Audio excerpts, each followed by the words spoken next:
Now, the 7th Xiangshan Forum is currently being held in Beijing with around 400 defense officials and scholars discussing global security cooperation.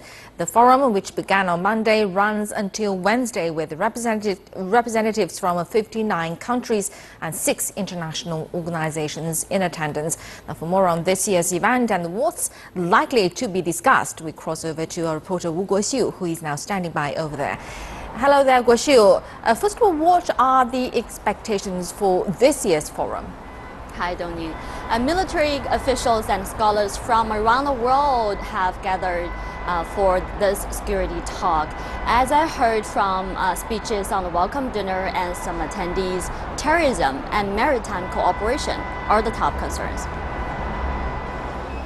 They have come to talk about the security of the Asia-Pacific region.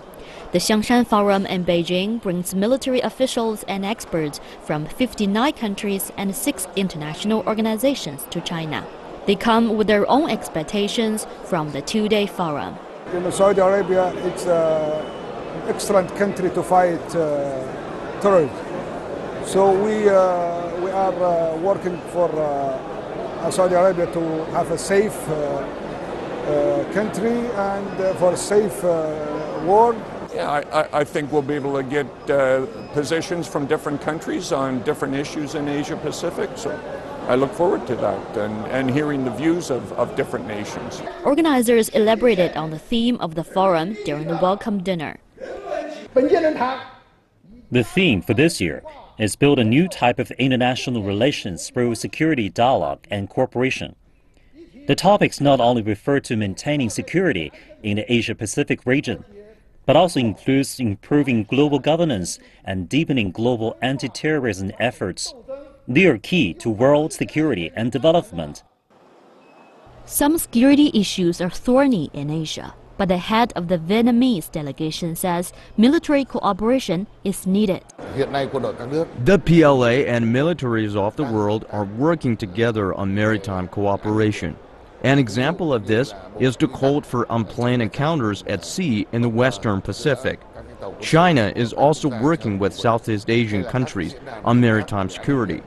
This is the best and only way ahead for the militaries of the world to address maritime security challenges.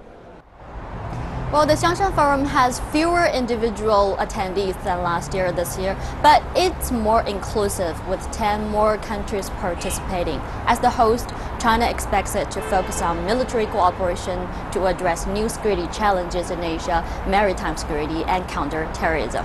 Back to you, Doni. Right, and Guoxiu, what about today's agenda? What was discussed this morning and what's on the agenda for the rest of the day?